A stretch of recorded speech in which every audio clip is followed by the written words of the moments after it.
ফকিন্নির বাচ্চা, তোর সাহস তো কম না। 1 কোটি টাকার গাড়িতে হাত দিস? তোর 14 গোষ্ঠীর ক্ষমতা আছে এই গাড়ির টায়ার কেনার? স্যার, আমি কিনতে আসিনি। আমার বাবার খুব শখ এই গাড়িটা দেখার। সিকিউরিটি, এই ছোট লোকটাকে ঘাট ধাক্কা দিয়ে বের কর। আর শোন, এর বাপকেও দুটো লাথি দিবি। আমার বাবাকে অপমান, এই অপমানের শোধ আমি নেব ম্যানেজার। আমি ফিরে আসব।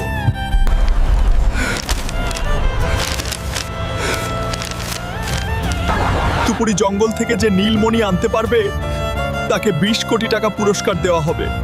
20 কোটি টাকা? এই টাকা দিয়ে আমি ওই শোরুমটাই কিনে নেব। কিন্তু ওই জঙ্গলে তো আজ পর্যন্ত কেউ ফিরে আসেনি। বাবার অপমানের প্রতিশোধ নিতে আমি জমের দুয়ারেও যেতে রাজি। এই জঙ্গলের ভিতরে হাঁটতেই তো ভয় করতেছে, না জানি সামনে কোনো বিপদ আছে। আমার মনি নিতে এসেছিস? আজ তোকে পুড়িয়ে ছাই করে দেব। এর শক্তি তো অনেক বেশি। আমি তো হেরে যাচ্ছি। বন্ধুরা, আমি হেরে গেলে বাবার অপমানের শোধ নিতে পারবো না। তোমরা কি চাও ওই অহংকারী ম্যানেজার জিতুক? না চাইলে জলদি ভিডিওতে একটা লাইক আর সাবস্ক্রাইব করে আমাকে শক্তি দাও প্লিজ। ধন্যবাদ বন্ধুরা। এবার দেখ আমার পাওয়ার। Hulk smash. ম্যানেজার, আমি আসতেছি, তোর খবর আছে। মিস্টার চৌধুরী, এই নিন 20 কোটি টাকার ব্লু জেম। আমি আপনার ওই গাড়ির শোরুমটা এখনই কিনতে চাই। এটা তো আসল। ঠিক আছে হাল্ক সাহেব, ডিল পাকা।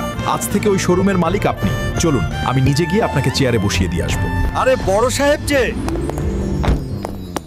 স্যার, আসুন আসুন, আমাদের ধন্য করলেন।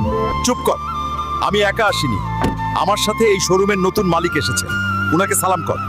তুই, ওই ভিখারি, তুই আবার এখানে এসেছিস? বড় সাহেবের গাড়িতে ওঠার সাহস পেলি কি করে? সিকিউরিটি, কার সাথে কথা বলছিস জানিস? ইনি হাল্ক সাহেব। আজ থেকে এই শোরুমের মালিক আমি না, ইনি। কি রে ম্যানেজার, 1 কোটি টাকার গাড়ি কেনার ক্ষমতা নেই বলেছিলি না? এখন তো পুরো শোরুমটাই কিনে নিলাম। স্যার, আমাকে মাফ করে দিন।